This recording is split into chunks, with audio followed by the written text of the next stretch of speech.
to you live from Broadcasting House here in Nairobi. We're also live from Kasarani, in and out on standby as former Prime Minister and ODM leader Raila Odinga makes that very important announcement. Is it a surprise or he will be running as president in the year 2022? That's the big question this morning. And as you can see from your screen, it's a full house because we're live from outside Kasarani to show you the people who will be arriving, the dignitaries who will be coming in.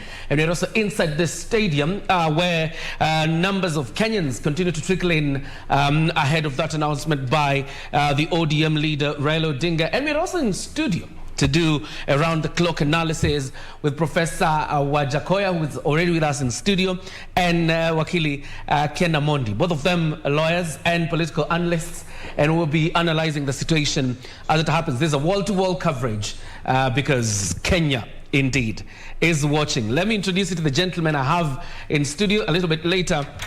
Brian Kimani will be joining us, to tell us a bit about the life of former Prime Minister Raila Odinga. But for now, Professor Wajakoya, asante sana na karibu sana. Thank you. And Wakili Ken Amondi, you're welcome. Thank you, thank you. All right, to start us off today, Professor Wajakoya, it's an open secret. It appears like it's already a done deal that Raila Odinga is going to be on the ballot in the year 2022. Yes, there's no doubt about that. And first of all, I have to thank you for inviting me, and I also have to thank you for my colleague whom I've never met before, but now after this studio we're going to be friends, because he's based in Kisumu on my way home.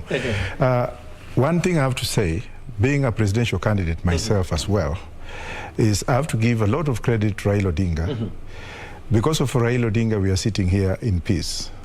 This man has been a bastion and he has left a demonstrative legacy that is well oiled with lots of strong platform that he has created for democracy in this country. He has suffered for this. He has persevered.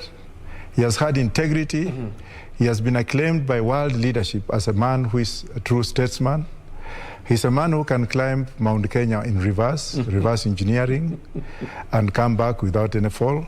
He's a man who you cannot compare with any other person. But however, politics is politics, and we are in the game to see whether one of us can be the best to lead this country. Right. Okay, Ken Amondi, it's a done deal. Raila Odinga will be on the ballot in the year 2022.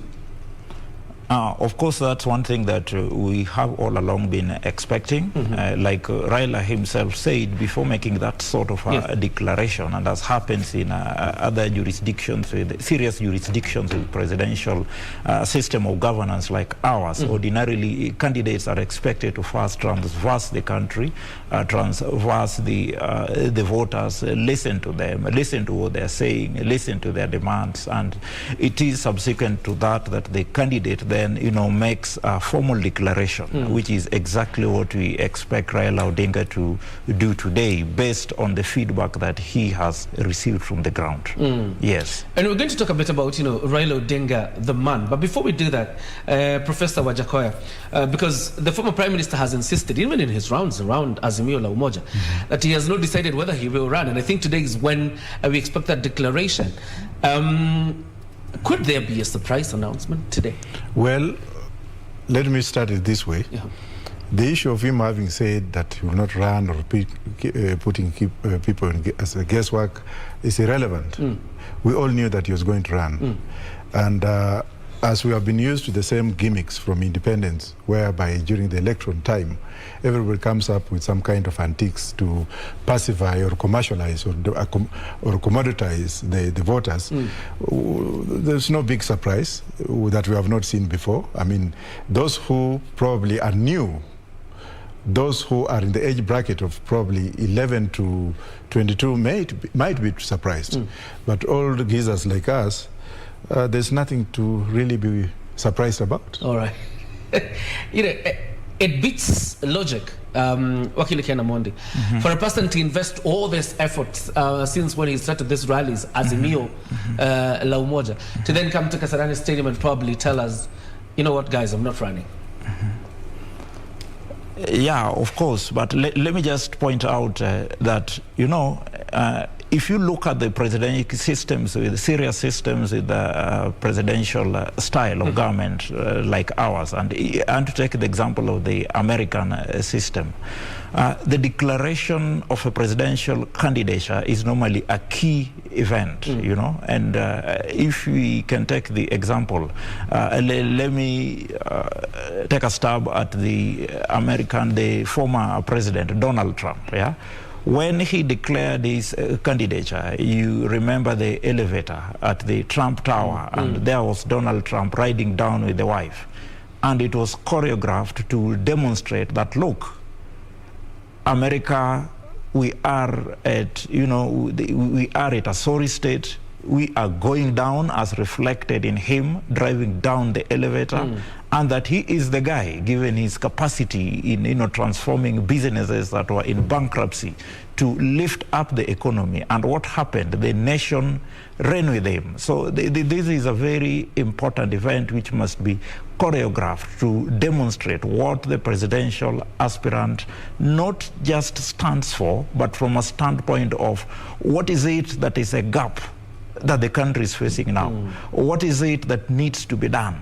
And then it is upon the presidential aspirant to then demonstrate, or rather to tell the Kenyans that, look, I am the person who has the solution to solve this particular problem. So that is what is the essence of a presidential declaration, in as much as it's just a single day, but it's something that is choreographed in such a way as to then rally the country around this particular person as we approach the election. So I expect Raila Odinga to play this along those lines. And 60,000 people are expected to have been invited to this stadium, as you can see from your screen. People continue to stream in into the Kasarani stadium ahead of that announcement. But obviously you would expect a spillover. That means then probably there will be more than 60,000 people inside that stadium and outside the stadium. And you can see there are also people there who are doing businesses. That is inside the stadium now. And as you can see, jubilant supporters of the ODM leader already in the stadium. We expect that before 1 p.m. The speeches will have begun, and probably the former Prime Minister will have spoken. But, you know, just in a bit, let's focus on Raila Odinga, the man, Professor Wajakoya. Looking at, you know, Raila Odinga from birth in the year 1945 to who he is today in the year 2021, what does it speak about the person of Raila Amolo Odinga? I will speak on my personal experience with Raila. When we used to give him security in London, when I was in exile. And I would also like to go a footnote higher and also comment about his father, who is the creator of the mindset, like me personally, who believe in Odinga himself because of what he was as a man, what he stood for, and a man who could not take any kind of inconsistencies, a man who could not even face corruption. He even opted to resign to stand as a man, and that's what men are. Not unlike what we have in this system today, where somebody has flouted the system, and instead of just resigning and going out like Murumbi, they are there, they say, I'm not going to resign. Now, Raila as a person, my experience with Raila as a person goes back into many years when I was in the police service, both in uniform and in intelligence. I know this person very well. He may not know that I know him. That's number one. Number two, I also have practically stayed closer to him in London when we were now both on the other side of the coin. And he is a man who is very down to earth.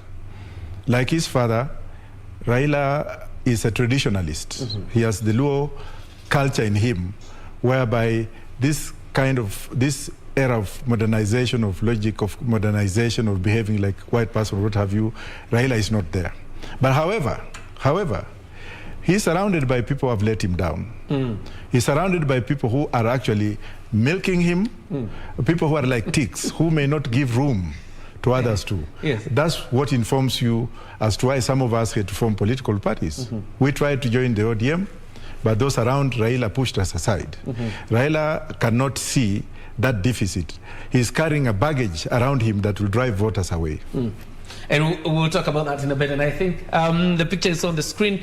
Is the Court to Secretary General Francis Atwoli making his way into the Kasarani Stadium, a key proponent of Raila Odinga presidency and the BBI.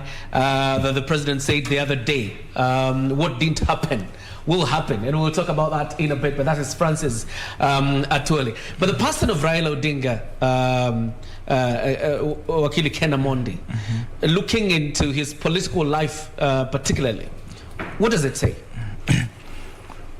I think the person of Raila Odinga, as Prof has correctly put it, you see an individual that from the word go has stood out and has been consistent in, amongst others, standing for reforms. He is the embodiment of change in Kenya. I think it goes without question that this was one of the key proponents of the multi-party system of government.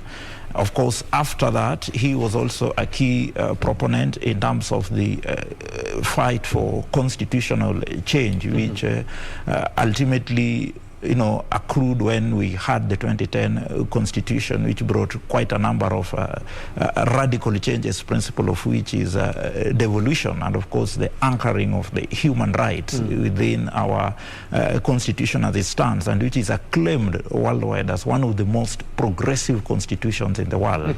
So that if you look at Raila Odinga along that line, then you see an individual that has stood for and that represents where the country ought to be, as it were. And I'm saying this in the context of, where we are right now as a country, where we really need to appreciate it, because that is a fact that we are in a system where, a time when systems ordinarily don't work.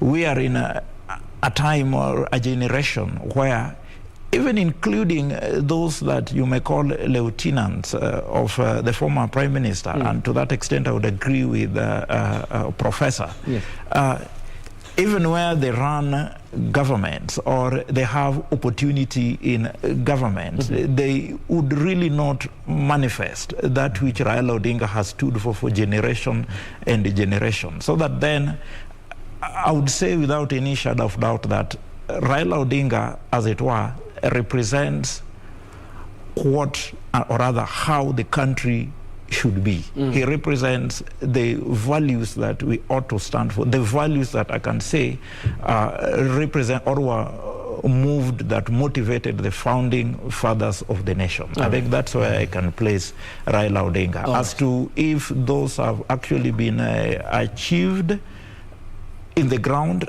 other than from the aspect of the constitutional change, then the question that Prof talks of comes in the sense that, for example, Raila Odinga does not run county governments because he is the governor. Raila Odinga may not necessarily be in particular governmental organs, so that these principles can be anchored and realized within our system. So that would be the, that's the point of departure. All right. Yes. Prof, when I was talking about the Kotu boss, Francis Atwoli, and his support for BBI, you were shaking your head. I don't know whether you disagree with Atwoli or the BBI. Well, Atwoli is Atwoli, and he's one of the people who have come to self-impose himself on the Luhya community. He's a very, very greedy person in terms of him being very self-centered. He either goes his way or he does not go his way. He believes that is a small God who is self-claimed in the Luhya community. He doesn't even want to find out whether we have other Luhyas like myself who could be very useful in this country. He goes for people who will sing his music, and if you don't sing his music, it's fine. Now, for example, a lot of people are going to run away from Raila, especially because of the remarks this man makes. When he goes to Kakamega, as he's going, thinking that he's the spokesperson of Western Province, going to bus in thousands of people without telling us where he has got the funds from, that itself is a reflective of bad leadership. is a reflective of imposition of leadership on the people. Raila does not need Atwoli. I don't know whether, my friend, you agree. Raila has built himself to be what he is. Those who have taken advantage of him and want to follow him so that they can actually come up to tell the world that I am the one who made Raila, they are just mistaken. I do not say that I have personal differences with Atwoli, but Atwoli is not inclusive. And that's why some of us are waiting for him to do his Kakamega concert. I call it a concert. And then when I launch my Roots Party, I'll go and launch and then tell the people of Western on what how I disagree with some of these politics that are rotten politics. Raila is a man who has done what he has done, and that's why the world stands for him wherever he goes. And even our own president had to recognize that the country was going in the drains. The president recognized that very quickly, and he called Raila and he said, you know what, let us put this country to the right path. And that's what has been, that's the peace that we have been enjoying from the time when they had a handshake. Otherwise, the looting and the stealing in this country was just going too far, and we thank God that Raila came in to stop that corruption. There's something you said, quite interesting. The Prime Minister has a very good record, but surrounded by people who betray him. If you can elucidate a bit on what you mean by people who betray him. There are those people who will elbow you before you reach Raila. Raila has got massive following, but some of those people who follow Raila do not know Raila apart from seeing him on TV. Those people who have surrounded him have kept Raila away from going to shake hands with these people in the streets, going to eat with them in their houses, going to schools to visit kids, going to hospitals to visit patients, going to where workers are and putting on a helmet and working just like what Samora Machel used to do, working just like what Magufuli was doing. Raila is shielded as a king. And then there is this cult of some people now going to kneel before him. And he accepts that. That's where he goes wrong. Recently, in a by-election in Kibera, we saw a grown-up man, a married man, a full grown-up person who had the capacity to be himself going to kneel in front of Raila. Those kneeling kind of politics is what drives people like us away from him. Because unless you kneel, like me recently, I was told to take a bahasha to Baba. And then I was also told that Baba's bahasha is different from the one you'll take to Mama. Who told you that? Well, I'm privileged not to disclose that information. Then I'm like, but I've stayed with Raila in London, he knows me. Why are you telling me to go? Because they also want me to go and kneel. I will not kneel. But it is not Raila Odinga who asked you. No, it's not. Those are people who are lying. Raila may not even know.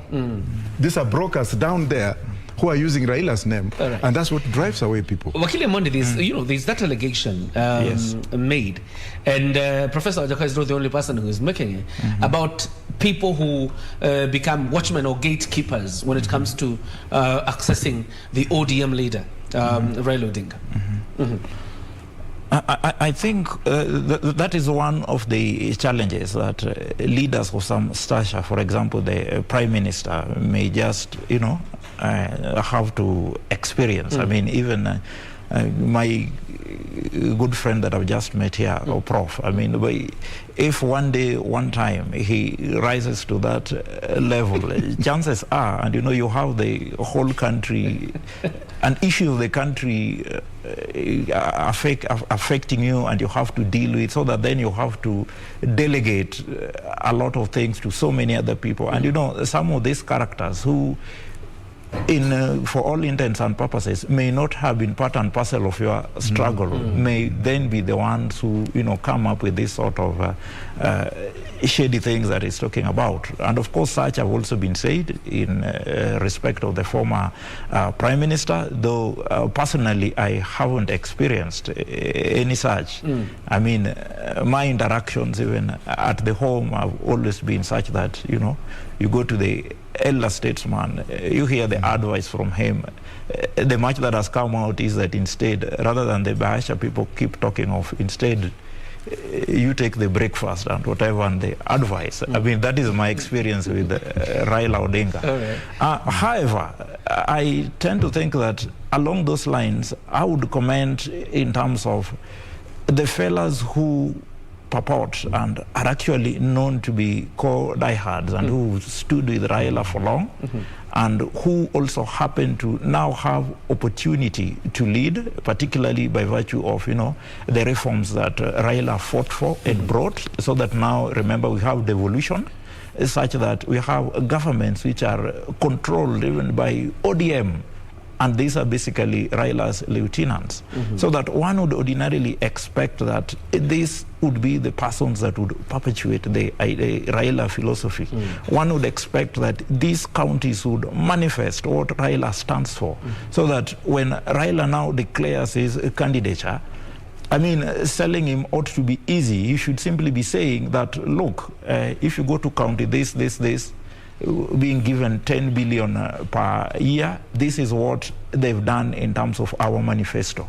This is what county this has done. Look at how they have transformed, such that, can you imagine having me handling the 6-7 trillion Kenyan budget?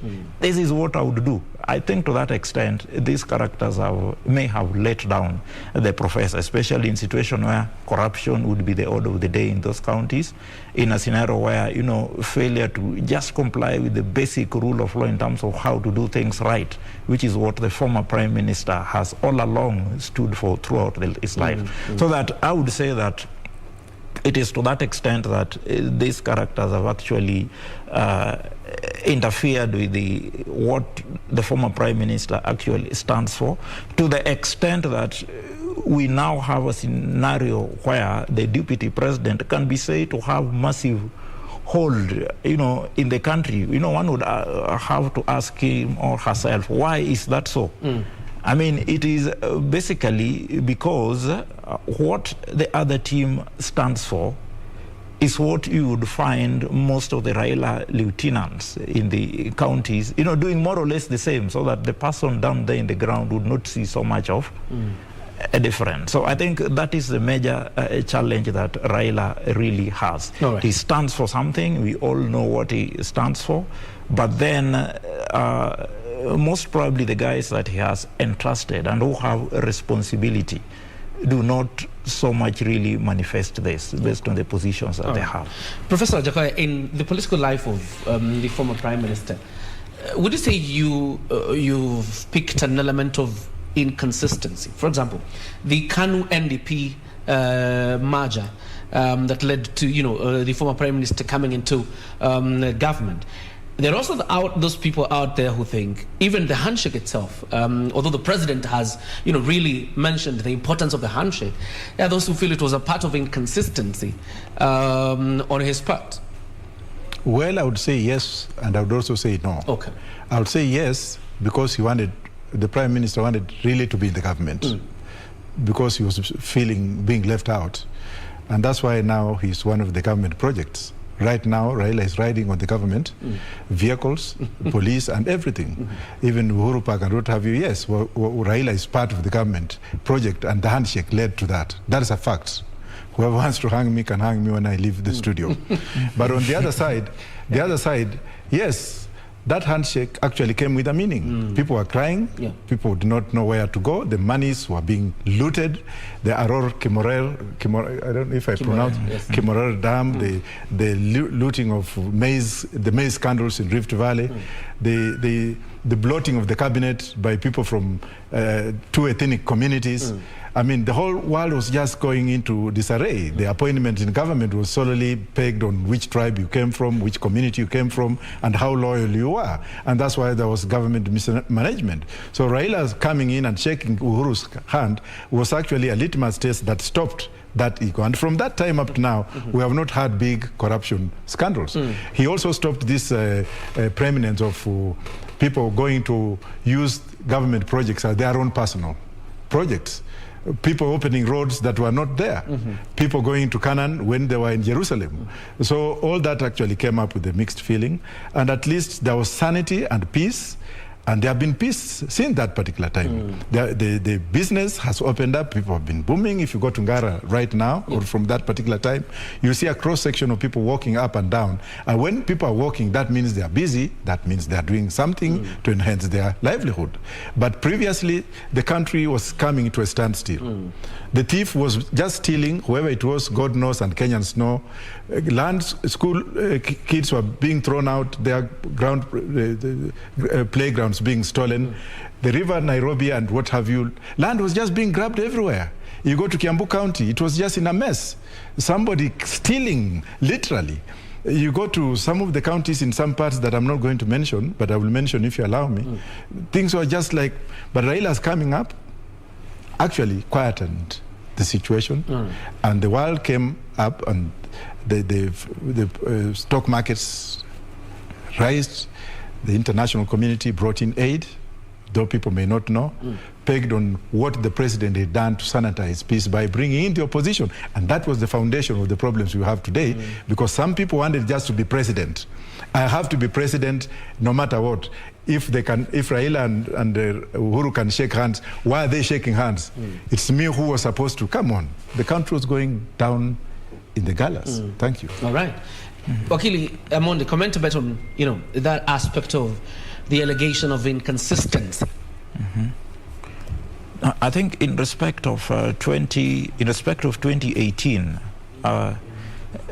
looking at it from an, let me start from an academic perspective, you can say that in the sense that ordinarily one would expect an opposition leader to just stick to the opposition. That is from an academic perspective of doing things. But I mean, we are living in a practical world. What we face and the situation in the country in post-2017 election was practical, and we know what it was. We know what happened. Things were not moving. I mean, there was no business that was going on, so that it would therefore seem, and I can confidently say that the handshake between the president and the former Prime Minister was justified. Of course, we also, the consequences of the same, Prof has just spoken of, how the culture of looting just came to an end. I mean, we lived in a country which was being raped and looted, right, left, and center. But KEMSA scandal has happened. Of course, there's the aspect of KEMSA in between. But Prof used a word that if you look at the extent of corruption post handshake, I mean, it's so much reduced. Yeah. So if you also look at the level of government project implementation, so that we don't have this story of, launching of fake projects. Things are actually moving throughout the country. Look at the expressway, yeah? Look at, for example, if you go to the other part of the world, Western Kenya, the ports, and look at the Lamu port thing. I mean, there's so much that has happened in between. Of course, there's also the question of national unity. The fact that previously there's a sense in which a significant number of Kenyans felt locked out of the national government, and you can't live in that sort of a society where 40 tribes feel probably only 2 are in a government. So that after the handshake, there's a sense in which there was an element, a feeling of inclusivity, which is really key even towards economic development, because once a significant mass of the country feel detached, then we cannot have economic development and prosperity. So that I would say that it would seem that even when Raila has gone against the norms in terms of cooperating with the government system, when he is actually the opposition leader,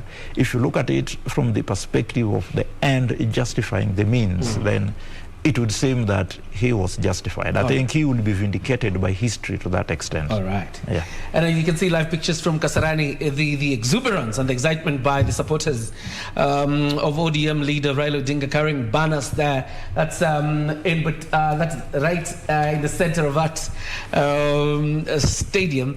And clearly this looks like Professor Wajakoya. The supporters of ODM leader Raila Odinga appear to believe that this is the most realistic shot ever the former Prime Minister has ever had in his running for presidency.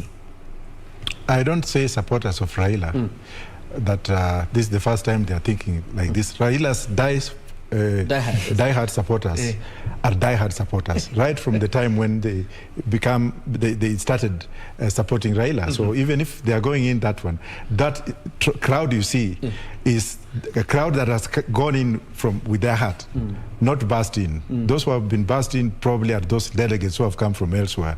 But if you go in the streets of Nairobi and you go even to the estates, you'll find that there are some people who are born to support Raila, even if they have not met him in person. And that's what democracy is, not autocracy.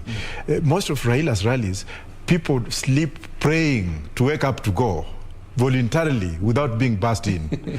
But if you look at the opposite, which I'm not going to mention, of course it's obvious, people get bussed in. And before I answer your question, recently when I was campaigning in Mumias, I did what I did and I came out. And somebody also went there. And you'll find buses coming from as far as Vihiga, Kapsakwany, Nandi, bringing in people to Mumias to accelerate the crowd. Raila doesn't need that. In fact, if Raila was to go to Mumias and I was go to Mumias, well, we shall meet because that's my home ground to test my popularity. But I will not want to say anything because the Prime Minister has got people who believe in him. I did believe in him, but I'm now running with him to tell him that, look, this thing is not born for you forever. These are the mistakes you have made. If you accept, let us correct them, but you correct them politically. Professor Wajakoya is running for president? Yes, I'm running. All right. We have a presidential candidate on set also. Quite an interesting one. But Ken, yes, analyzing this fifth stab of the former Prime Minister, Raila Odinga, there are those who believe this is the most realistic shot the former Premier has had in his, entire career of running for presidency. Yeah, I think you have to look at Raila Odinga, particularly his contest of the presidency from 2007. Yeah, I think was he first contested in 1997. But it is from 2007 when, he made what can be described as, serious stabs at the presidency. And you realize that, for example, in 2007, there's still that contention. You ask the Raila supporters will tell you he won that one clear. Of course, it ended in contention and a stalemate, and that's how he became the Prime Minister. Come to 2013, and of course, there was also the question of the legitimacy in terms of the elections. There's a sense in which it was felt that there's a way in which it's called what? The electronic fashion of transmission of votes, which was tested for the first time in 2013, was manipulated to, deny him victory. That's a sense that is held by so many of Raila's supporters. Of course, come to 2017, still under the same banner of the electronic mode of transmission of votes, you are aware that the Supreme Court nullified the presidential election results, and it was confirmed officially that, the same did not meet the threshold espoused by the law. So that, given that history, you therefore find a person whose supporters have all along held the view that there's a sense in which this gentleman has been winning, and in one way or another he was denied victory. And of course, the blame was all along placed at the feet of some entity which has come to be described as by Kenyans as the deep state. Now, given the handshake between the former Prime Minister and the President, who seems to, is now convinced that the best person that would move the country forward in terms of the legacy and the sound foundation that was laid by President Mwai Kibaki, then ultimately, grounded by President Uhuru Kenyatta, save for the cases of corruption, that President Uhuru Kenyatta and his team feel that this is the person that would then drive the nation ahead. I think that then gives a lot of boost to this gentleman who has demonstrated over the years that, look, he has had that solid support from the ground.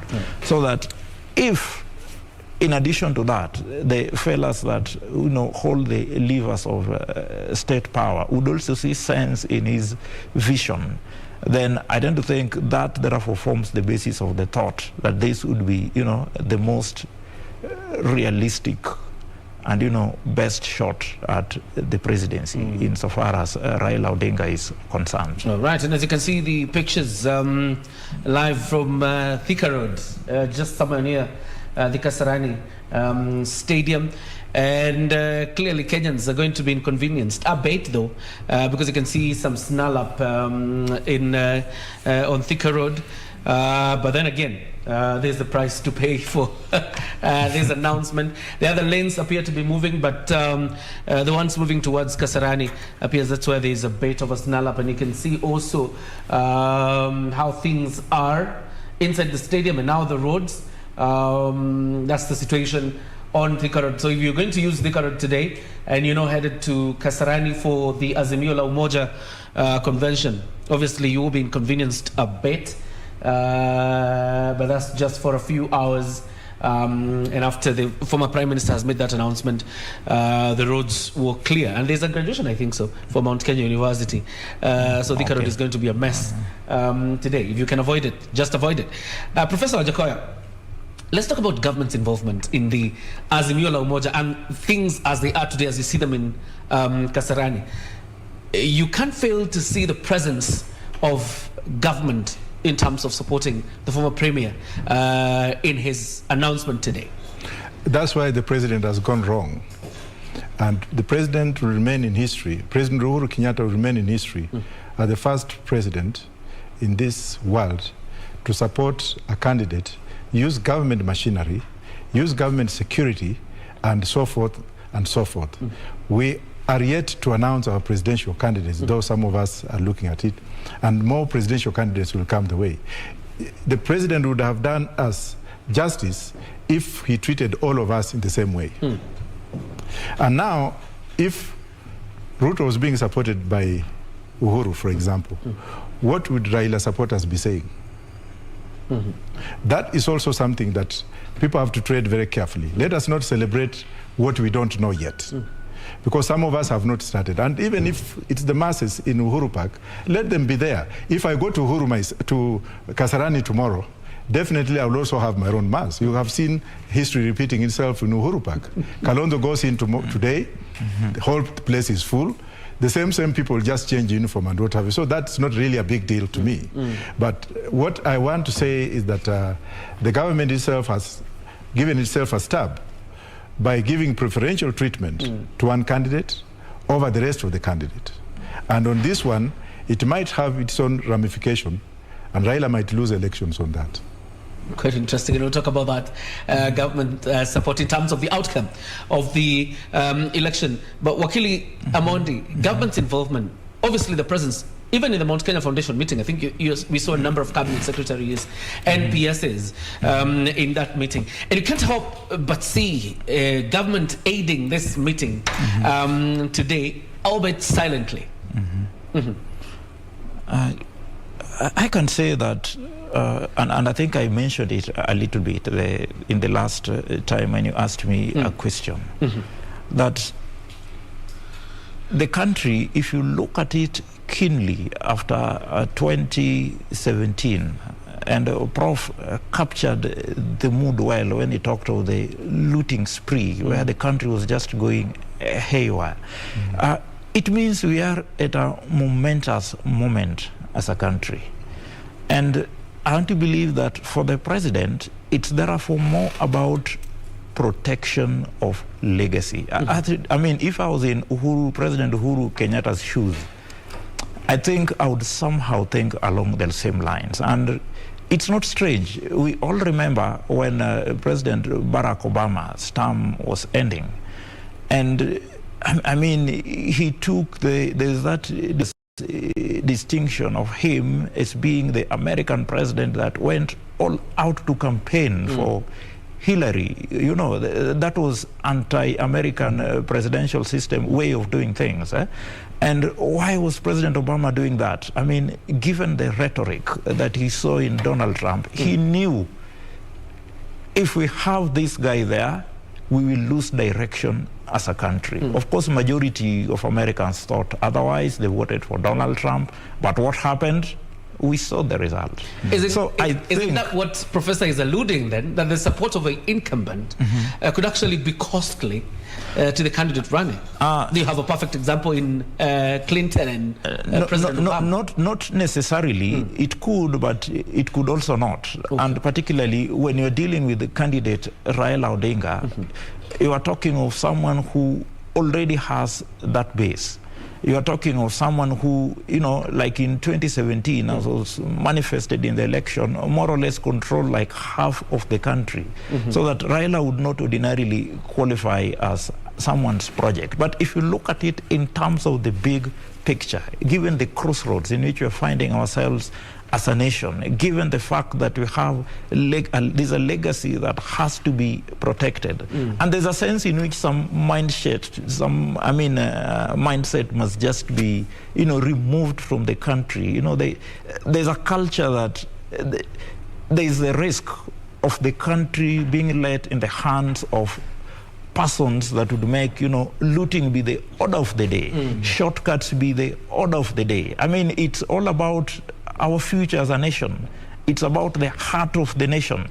I recall the other day, Cabinet Minister Omunya saying it, and one of the reasons why I like him, my former lecturer Omunya, is that, you know, he speaks from his heart and he brings it out clearly. The fact that, you know, the country cannot be run on certain pedestrian economic, you know, theories and clarion calls. Then you gravitate, take advantage of, you know, the fact that the economy is bad, and then, I mean, our economic situation is complex, so that we need a sound way of handling some of these things.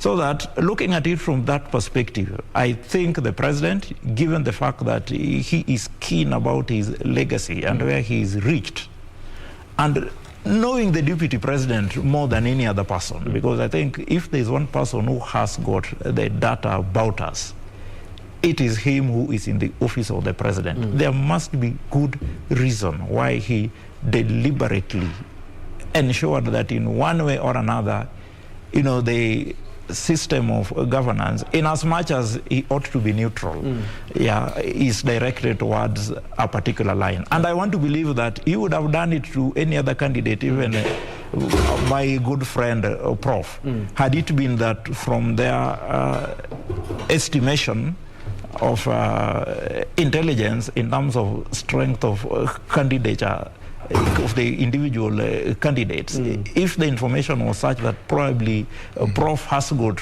so much weight, then I think the president would have done the same towards his direction, just to ensure that the country does not run into the drains. Because remember, we are dealing with a scenario where the country has been looted.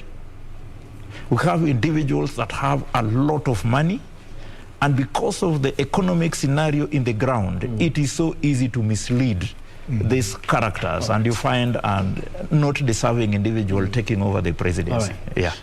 Prof, you hold the thought that, you know, the support of government for the candidature of the former premier could actually be costly for his ambitions.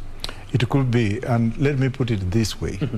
The former premier is now officially the de facto leader, because he represents Uhuru in almost everything. Nothing wrong with that. But at the same time also, if you look at Ruto, Ruto is also using government machinery and abusing it. And if you compare the two, in my opinion, of course, I cannot compare Raila to Ruto. Raila has not stolen that much openly, like what this other part. He has stolen, but not that much. Yes, of course, definitely. Corruption is both sides. There's nothing I can. Yes, but what I want to say now is, the government, where the government supports an incumbent, statistics and scientific research has shown that the incumbent will always fail unless rigged. Okay. We shall start with what happened with Moi when he put Uhuru as a project. That project failed. When now the issue of Uhuru Kenyatta came up, the TNA and URP coming together, or let me say when Kibaki now brought in the issue of Uhuru as a project, definitely Raila won with the landslide. and the election was rigged, and the courts were so much ashamed that they said this is whatever. But let's not go into that need. How do you expect other presidential candidates like myself and those yet to announce to compete in this kind of field where other presidential candidates are given everything they want? The ground is uneven. Is uneven. All right. That is also rigging, and that is what the president is doing wrong. Actually, he should be charged in a court of law for violating the election, the Elections Act. Right. And also, Raila and Ruto should also be charged because they are violating the elections. The presidential elections has not yet been announced, and they started campaigning very early, taking advantage of the government supporting them, one directly and one indirectly. That is not what actually. And Raila did not need the government to support him for this. Raila himself would win the election without even the government support. Well, if they're supporting him to actually actualize what they did to him in 2007, it's okay. What do you think? But however, what I'm trying to say here is that it is Raila's day, and it's a competition, and this caping of the Electoral Commission coming up and saying and regulating the conduct of fundraising, while they know that the government is not actually telling the Electoral Commission how much money it is spending on the candidates directly or indirectly, that in itself is also unjust. Right. Therefore, what I'm trying to say here is that there are 40% of undecided voters, 40% of undecided voters who will not vote for the status quo, and trust me, don't just look at me, I'm not here to grant it myself, but I might get a lot of You actually votes. could be the beneficiary of the 40% undecided voters. Yes. And we're live on YouTube as well as on Facebook. Our platforms, online platforms are live. You can watch from there as well as on your set. And thank you very much for the comments coming in. And we'll be sampling some of them, so keep them coming, particularly on our YouTube live stream. Wakili Amondi, the elder brother to Raila Odinga, Dr. Oburu Oginga, said something very interesting. Now, this time round, we are going to win this election because we have system on our side. We have deep state on our side, and you alluded to that. I asked the former Prime Minister that question directly, I think about a month ago, and his response to me was he is not a government project, and Dr. Oburu was jesting in his usual manner. How does Raila Odinga, or how will he be able to delink himself from the tag of a government project? I think the statement by Dr. Oburu, like the Prime Minister said, was more or less, I think it was more or less made in jest, given the history. In fact, for those who know Dr. Oburu in person, I mean, he's an old man who is a storyteller. I mean, who you really enjoy being around, such that when you say some of those things, in as much as at times others may take them seriously, but if you know him in person, then you'll understand what I'm talking about. However, for Raila Odinga, I do not think Raila really needs, what is called a system for him to win elections. Raila has the history. There's what he stands for. There's what he personifies. And in fact, if you look at where we are today as a country, and I think I had alluded to it earlier, the fact that we have reached a scenario, or rather as a country, we are in a state where not just to the political class and certain individuals that have been associated with corruption, but a significant mass of Kenyans have taken this to be the normal order of the day. You understand? So that for this to be reversed, then we really need someone who has stood consistently and even has suffered, sacrificed and actually suffered for these particular ideals so as to bring the country back to order. Good, I mean, the fact is, throughout the country, this is something for which Raila Odinga has been appreciated for.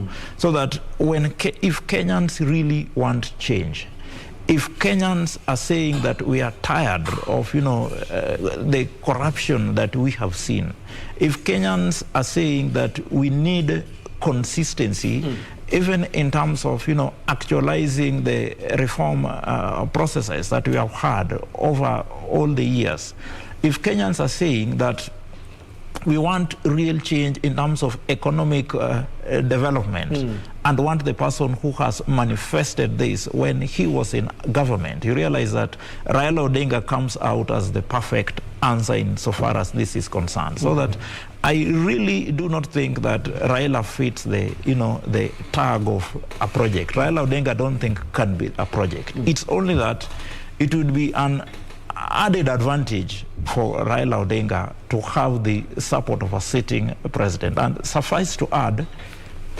I want to believe there is nobody, there is no candidate who does not wish to have the support of the sitting president. Obviously. The deputy president hoped for that.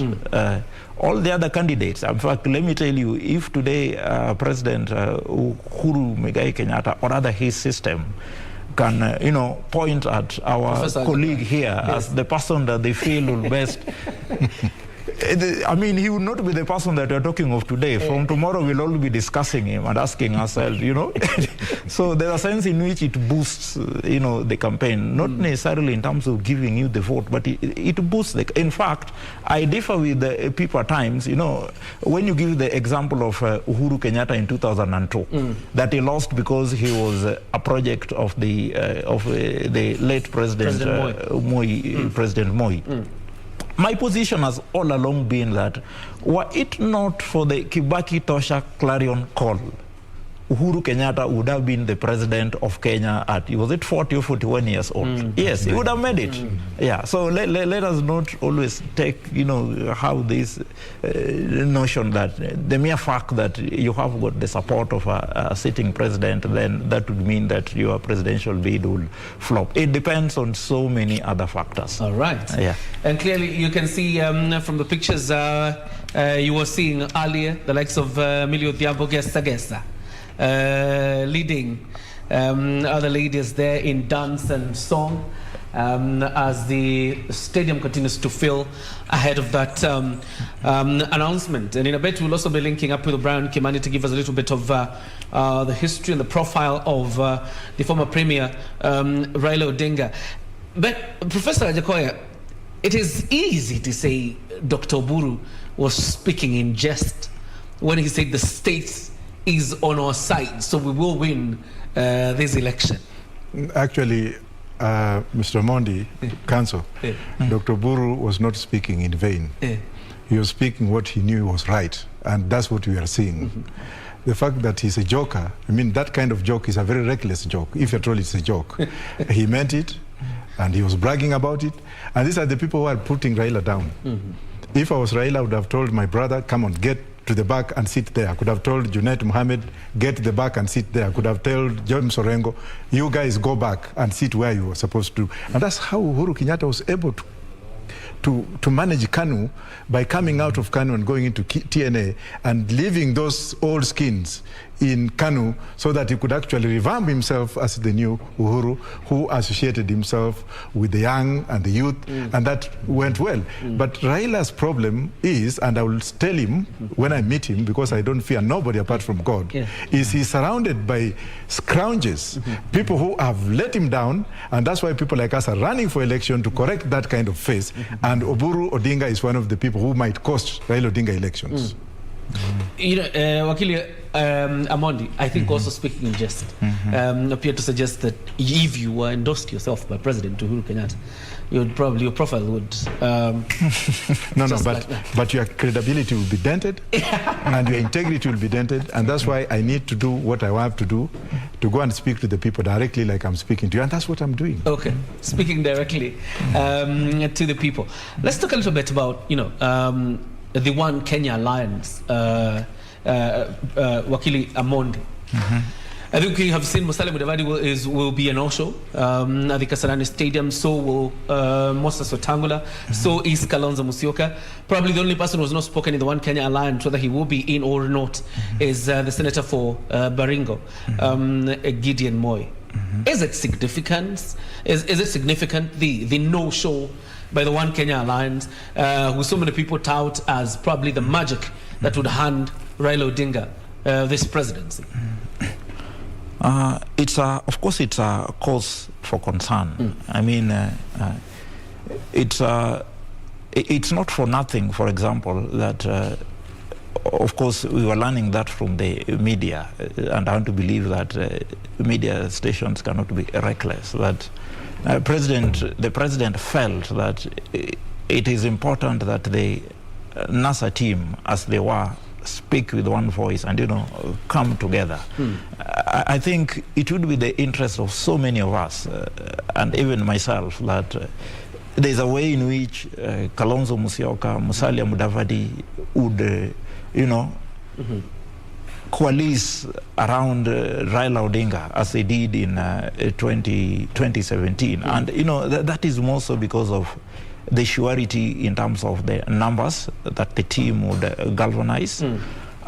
Remember that going to 2022, the person that they are contesting against is a grassroots man. You are talking of someone who is also relatively young and has energy and also has the resources which he is ready to spend. In fact, you can rest assured that after the Azimio la Umoja team, that is the function of today, probably tomorrow, 2 days thereafter, he'll have massive rallies around Githurai, around that area, just so as to restore the support that. So that is a person that you are dealing with. So you can never take chances when you're dealing with that sort of a person. You can never act on assumptions when dealing with that sort of a person.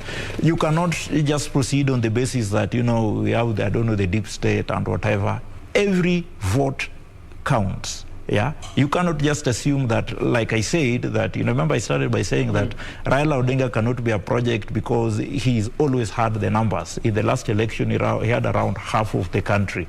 But that half of the country was because of the support of the likes of Kalonzo Musyoka, the likes of Mudavadi. Yeah, so that I think that is something that the ODM leader and his team will then really need to work on. I think what is fundamentally important is that if you look at it in terms of ideology, in as much as there may have been reasons that occasioned the split as it is now, and legitimate, of course they are legitimate because people make mistakes, and ODM may have made certain mistakes. For example, when it came to the sharing of the political parties, funds, how the process was handled, so that the other fellas felt, they were not operating in good faith. I think that is something that really needs to be addressed. But what is more important that I was saying is that if you look at the basis of these NASA principles, if you look at Mudavadi's base, as well as Kalonzo Musyoka's base, and you ask the base, forget about the principles, whom would you go for? Would you go for the deputy president, or would you go for the former prime minister? I'm sure their bases would very easily gravitate around the former prime minister. All right. Yes. Professor Wajakoya, the former vice president and the ANC party leader Musalia Mudavadi said he's engaged in his personal business. So we'll make it. So is Moses Wetangula. Kalonzo Musyoka, I think, is in Juba. He's monitoring, of course, the implementation of a peace process. Is it significant that these three, who have been part and parcel of a NASA coalition, the defunct NASA coalition, is it significant that they will not be in Kasarani? Really, Raila doesn't need them. I also don't need them. They have been there for a very long time. And you can also see from their mode of operation. When Mudavadi was campaigning, he only goes for the roadside shows or going to sign a book in a governor's office in Nyeri or Nyandarua or Laikipia. That is not campaigning. And that's why they are giving Ruto a leverage to campaign. Real campaign needs real men campaigning to real people. So when it comes to them now wearing suits and driving around and going to State House to take a picture with the president, will that translate into votes? Raila does not need them. Raila doesn't need them. But we could also see betrayal in the city today. Wakili Ken Amondi. because these three principles deliberately, because they appear to say they have personal business, but it appears like a deliberate skip of the Azimio la Umoja convention.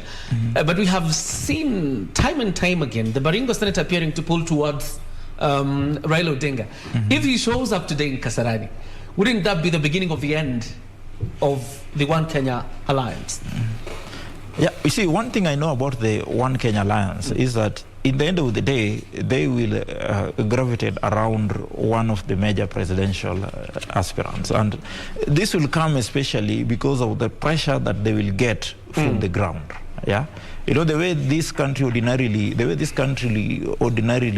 operates, notwithstanding the fact that we have a constitution that asks dispersal of power and the county's devolution, but there's a sense in which people still believe that, you know, central government is everything. That is the notion down there. So that heading towards 2022, January, February, thereabouts, I expect a lot of pressure to come from, you know, the base of these particular politicians and insisting that they have to be in either of the, you know, the main divides that will be most likely to, you know, win the presidential race. But of course, I expect Gideon to be at the function today, and of course for good reason, given the history with his friend, you know, the president, those family affiliations. Gideon, I expect to be at the function. All right. And we'll see whether Gideon Moi will make it to Kasarani today. And we'll continue with that analysis, particularly on the One Kenya Alliance and what it portends for them, the meeting today. But for now, I want us to head straight to Mombasa. Like I told you, we're live from several locations. We're live in Kisumu, we're live in Mombasa, we're live in Kasarani, both in and out, and we're live in studio now. Thomas Madiga joins us from Mombasa. Thomas, if you could kindly update us on, you know, the mood in Mombasa ahead of this declaration. Well, good morning to you, Jacob Kioria at Broadcasting House in Nairobi. We are live from Mombasa County. I'm just in the streets of Mombasa. Just behind me, the usual logo which tells that we're in Mombasa, the Elephant Tusk. And as it is today, is the D-Day for the ODM party, as the presidential hopeful Raila Amolo Odinga will be launching his presidential bid during the Azimio la Umoja convention in Kasarani.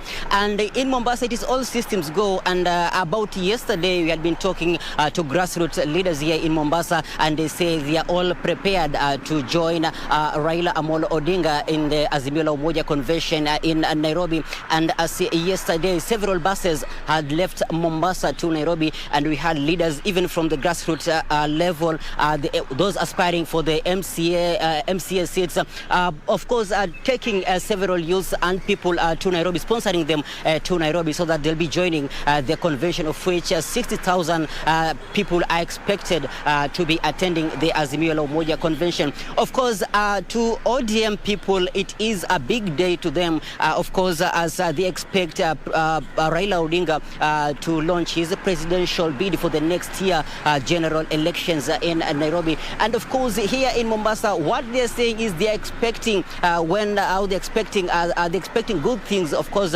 from the Azimio la Umoja convention, of which they want their interests to be taken to be taken into account. Of course, employment to the youth, and of course ensuring that there is economical empowerment. And as Raila himself says that there will be, of course, there will be no progress in terms of economy and in terms of making sure that the country gets development, just because if there is no political stability, or there will be no, or they'll not realize economic development if there is chaos amidst all things as they are moving forward to ensure that all goes well for the country. But here in Mombasa, they're expecting much good things to be okay. And of course, in Swahili they'll say kwamba Mombasa tunatarajia kwamba mambo yawe mazuri zaidi, and they say that tunatarajia kwamba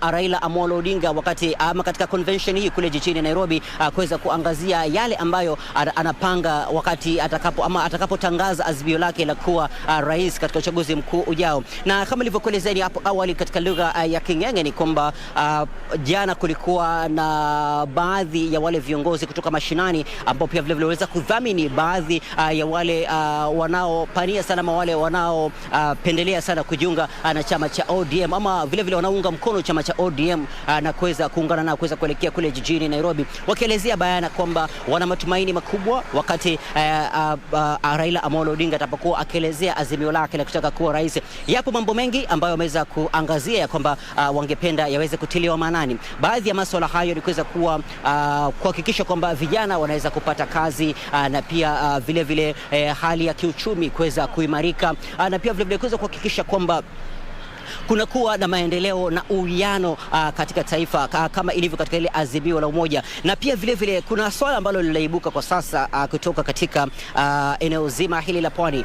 Kipo chama kinajulikana kama Pan African Alliance PA ambacho kinaongozwa na gavana wa Kilifi Amason Jeffa Kingi kupitia ofisi ya katibu wake iliweza kueleza bayana kwamba watakuwa wanajiunga katika ili azimio kule katika eneo la Kasarani, akiweza kuelezea bayana kwamba wakiweza kuelezea bayana kwamba manifesto yao wanaamini kwamba itaweza kupanuka ama kuweza kueleweka zaidi iwapo itakuwa katika itakuwa katika ule mustakabali wa kuweza kuonyesha kwamba inaleta watu pamoja na pia vile katika mazingara ambayo yanaleta umoja wa taifa. Na naamini kwamba mazingara hayo ya kuleta umoja wa taifa yanapatikana katika ile azimio la umoja ambalo linasema kwamba kuungana kwa Wakenya wote kuweza kuhakikisha kwamba kuna kuwa na usawa na pia vile kuweza kuwa na ukuaji wa kiuchumi, vijana kuweza kupata kazi, kina mama kuweza kuhakikisha kwamba shughuli zao za kiuchumi zinakuwa bora zaidi, na pia vile masuala ya usalama na pia vile kukua na kuweza kukomaa kisiasa kwa taifa.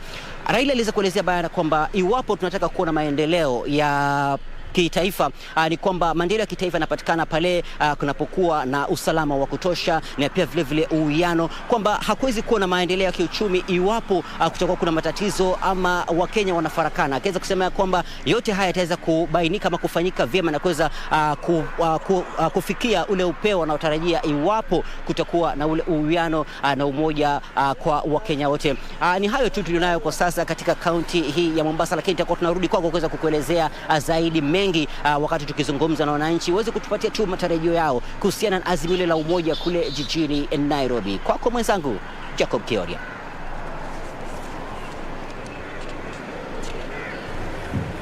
Asante sana Michael Mwandiga kutoka kaunti ya Mombasa akitupasha kuhusu matukio kwenye kaunti hiyo na jinsi wa Kenya kutoka eneo hilo wanajitayarisha kabla ya yale ambayo Raila Odinga atakuwa anasema pale Kasarani.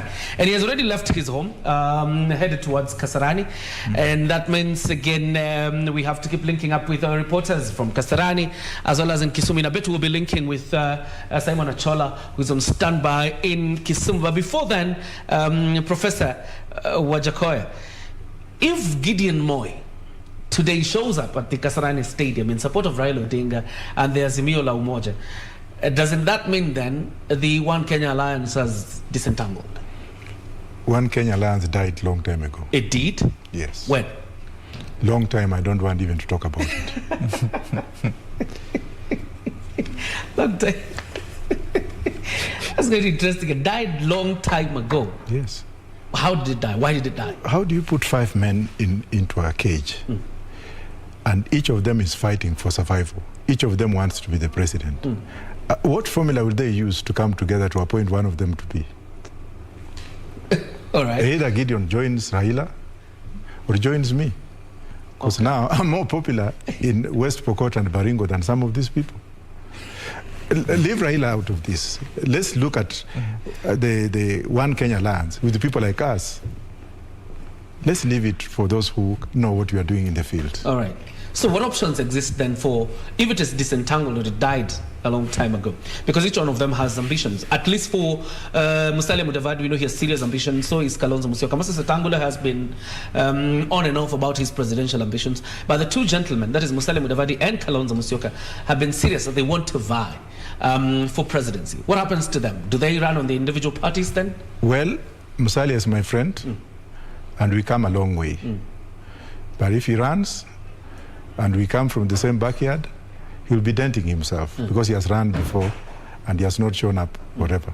Secondly, so if Musalia joins Raila as running mate, Ruto will win tomorrow, or I will win day after tomorrow, because Mount Kenya will not want to be left out. So if you put mathematics together, definitely it will be to the advantage of me or Raila or Ruto if none of them ran within our circle, me, Ruto, and Raila. Because Ruto is already positioning himself in Mount Kenya.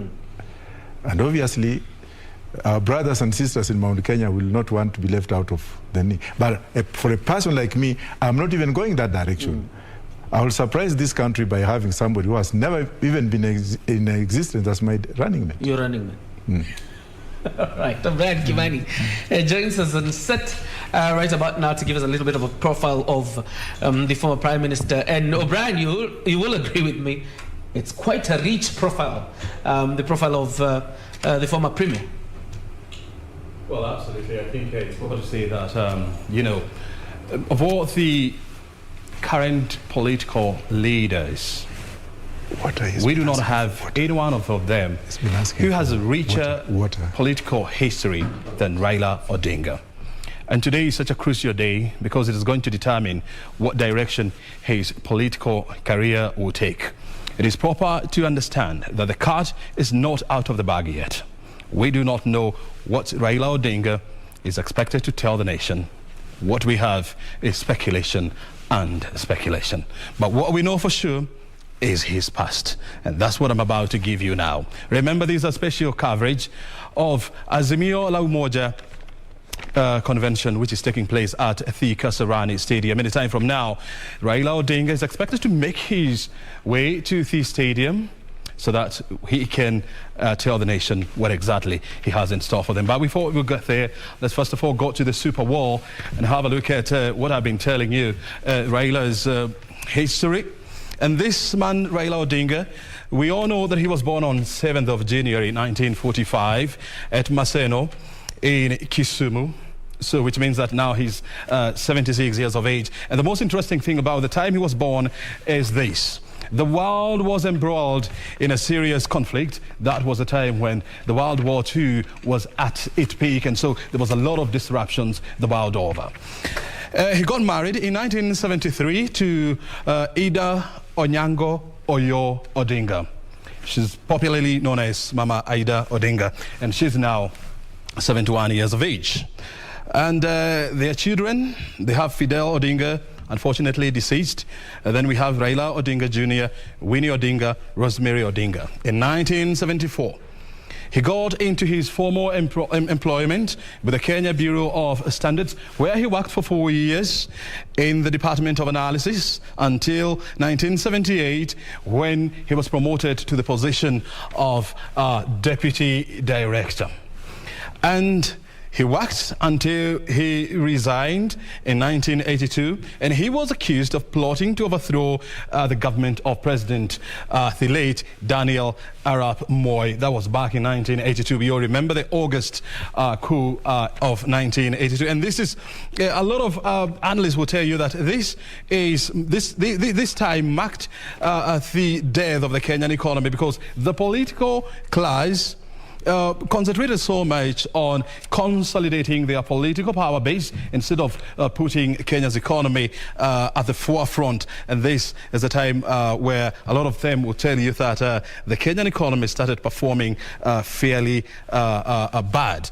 And in 1982 to 1988, he was imprisoned without trial. He was not alone.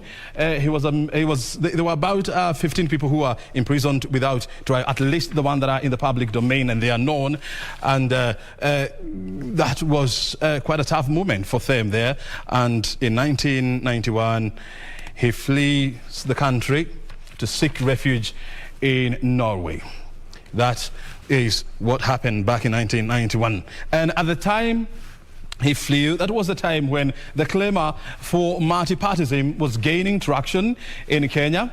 And that's when the repealing of Section 2 of the Constitution was in top gear with cause for multipartyism to be allowed in this country. And in 1992, he returned from Norway when Section 2 of the Constitution was repealed to allow multipartyism, and he vied for member for elective position Langata on a party that we call the Forum for the Restoration of Democracy, that is for the Kenya. And so, apart from KANU, this party has managed to withstand, a lot of political instability, and it is still going, though not as strong as it was back in 1990s. In 1996, he comes from Ford Kenya to the National Development Party, NDP. There was a lot of haggling in terms of leadership in Ford Kenya. And he decamped from the National or Ford Kenya to National Development Party. That was it back in 1996.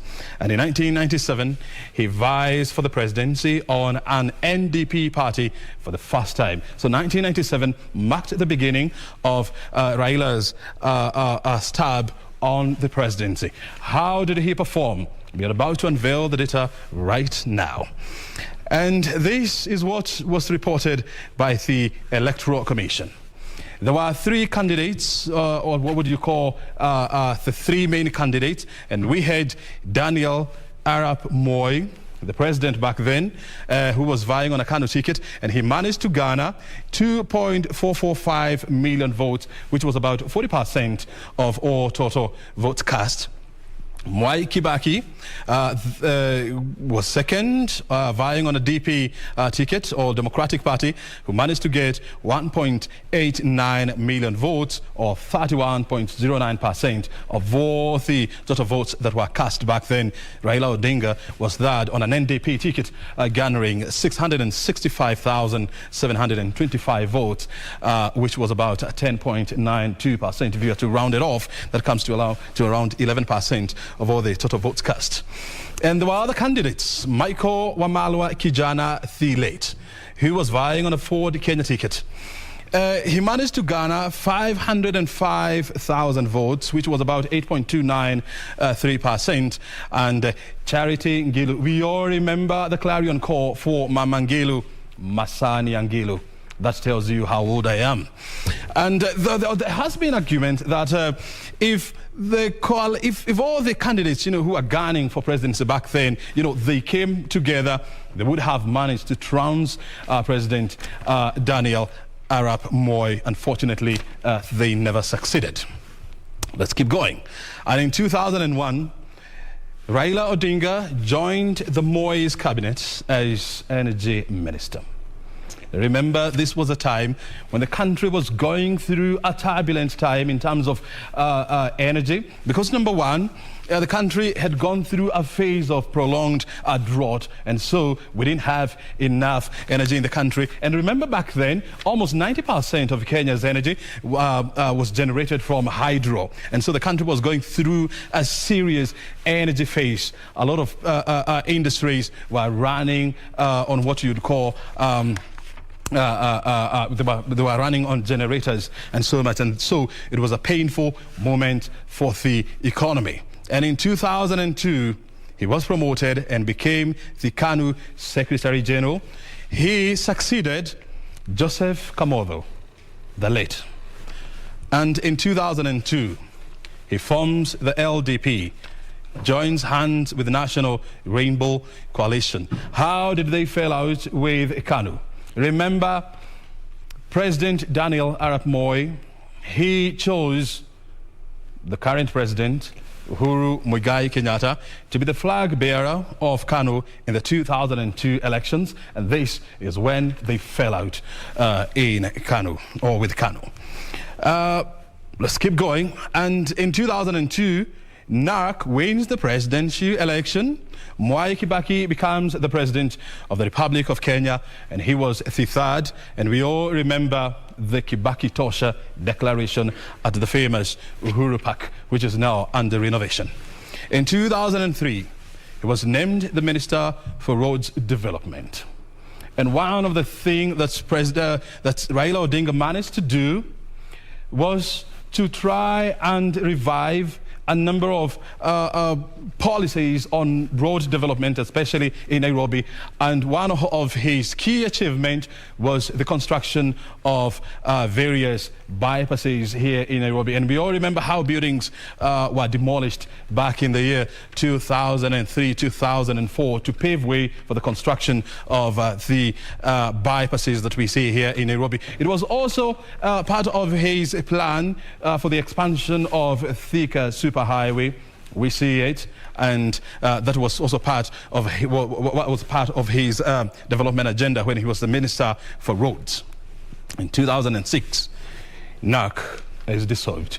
We all know the reason why. It was because Raila Odinga and his brigade, they fell out with Mwai Kibaki over constitution review. And we all remember the banana and orange divide. So NARC was dissolved in 2006. And still in 2006, he formed the Orange Democratic Movement. 2007, he vies for the presidency on an ODM ticket. That was his second attempt. How did he perform? We say in business that numbers do not lie. And this is how it went down. That was according to the Electoral Commission. President Mwai Kibaki, the former, who was vying on a party of national unity, managed to garner 4.58 million votes, which was about 46.04% of total votes cast. And Raila Odinga was closely second, managing to garner 4.35% or 44.1%. And we all remember that these numbers were hotly contested, leading to the infamous post-election violence that birthed the coalition government. That was quite a very tough moment for the Kenyan economy, because for the first time, the Kenyan economy dropped from a growth of 7.1% in the previous year, that was in 2007, to 1.7% in 2008. That was a terrible showing for the Kenyan economy.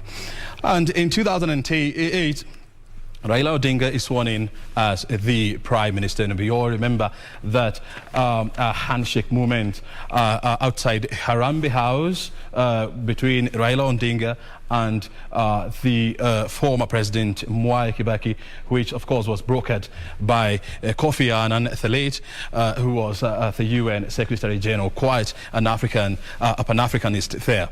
And in 2012, he joins hands with the Coalition for the Reforms and Democracy. And one thing that we ought to remember is that between 2008 and 2012, the coalition government was rocked by various in-house fightings. And in 2012, he joined hands with Coalition for Reforms and Democracy. And in 2013, he vies for the presidency on a court ticket where he emerged second, and that was his third attempt on the presidency. And how did he manage to perform? We all know he came second. In 2017, he joins hands with Kalonzo Musyoka, Musalia Mudavadi and Moses Wetangula to form the National Super Alliance, also known as NASA. And in 2017, he vied for the presidency on a NASA ticket. Well, the votes were contested. They went to the Supreme Court, and in 2017, for the first time in the history of Africa, the Supreme Court annulled the presidential election, urging the Independent Electoral and Boundaries Commission to do a repeat of the presidential election. In 2017, the same year, Raila Odinga withdrew from the scheduled re-election, saying that the ground was not even. And we all remember their clarion call was the irreducible minimums, the IEBC had to deal with that. And that was the elephant in the room where he withdrew from the race. In 2018, we remember the People's President, as he was referred to then, he was sworn in as the People's President at Uhuru Park. And that did not last for too long. He managed to shake hands with President Uhuru Kenyatta. And of course, we all know that that ushered in a new political dispensation, creating friction within the ruling Jubilee coalition. And today, Raila Odinga, he is expected to tell the nation his next political move. Is also, and the question is this, what do we expect to hear from Raila Odinga? And this is a question that I want to pose to one of the panelists today in the name of Professor Wajakoya. Prof, I mean, I have listened to you and I have seen you, and I also know that you also have some presidential ambitions. What if Raila Odinga was to stand in front of the people and say, I've ran the race, that marked the end, and I'm not vying for presidency in the year 2022? What do you think, or what implication will this have on Kenya's political landscape? Well, it will cause mayhem. Mayhem? In his support base areas. There are those people who believe that if Raila is not on the ballot, the world is not on the ballot, is not in its own conscience of the mind. But to the other side, people will praise him. History will remember him as a person who came up and said, you know what, I'm following what Mandela did. Mandela ran promised people that he was not going to do a rerun. He ran for one term, and he went. And then he will go graciously, and history will remember him for life and for life. What if he came today, let me just also say it in the other way. What if he went there today and said, I'm giving it a stab for the last time? Then we shall also go into history and find out that, has he ever made such a statement? If not, then do we believe him? Secondly, then why has he been keeping people into that electioneering period? So if he says that he's giving up, God will bless him. And history will remember him as a man who came up and and stood up and said, look, I've tried my level best. I know I've won the elections. I've rigged out of these elections most of the time. Kenya is greater than me. Thank you. But who does he leave that to? That's the question I'm coming to next. But I also want to hear from you. In 2017, he went around telling his supporters that he had only one bullet. It was only one bullet that was remaining on the presidency in 2017. Do we then, if today he was to say that he's going to vie again, do you think his people or his supporters are going to ask him, where did you get the second bullet? Well, I may not know whether it was the real bullet, whether he had his gun and the gun did not have missed one bullet. There's that possibility because he's entitled to have a firearm. But when it comes to political kind of manipulation or indoctrination or explanation, then it's only him who can say. Because if I come here and I say, today I only have one bullet, then that means I have one bullet in my gun. He said that hypothetically. But then if he said it hypothetically, he might have been joking or to win the sympathy of voters to vote for him because that was his last time. But anyway, every politician lies. So it's not really too much. Every politician lies. Yeah, most of the politicians lie. Yes, it's good to correct what I was about to ask you. Yeah, the majority of politicians lie. But I am not a politician. I'm a servant. You're a servant. Because if I was to be a politician, then they would have made me to be one.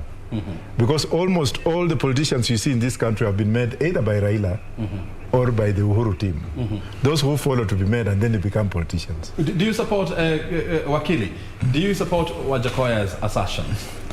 In respect of the final bullet, I mean, Raila's 2017 run being, the one when he promised Kenyans that this is my, the last bullet.